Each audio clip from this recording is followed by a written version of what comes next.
5 August আসন্ন। Fascist সরকার পতন আর হাসিনার দেশ ছেড়ে পালানোর বর্ষপূর্তি। এই 1 বছরে আওয়ামী লীগ এবং তাদের দোসরদের অনেকেই গ্রেফতার হলেও শেখ পরিবারের কোনো সদস্যই গ্রেফতার হয়নি।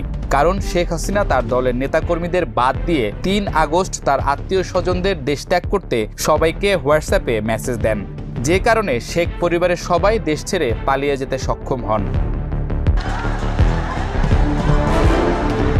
গণ অভ্যুত্থানে হাসিনার পালিয়ে যাওয়ার বর্ষপূর্তিতে এসে এখন অনেকেরই প্রশ্ন, শেখ পরিবারের পালিয়ে যাওয়া সদস্যরা কে কোন দেশে অবস্থান করছেন। চলুন জেনে নেই। গত 1.5 দশক সরকারের শীর্ষ পদের পাশাপাশি আওয়ামী লীগ ও শেখ পরিবারের নেতৃত্বে ছিলেন শেখ হাসিনা।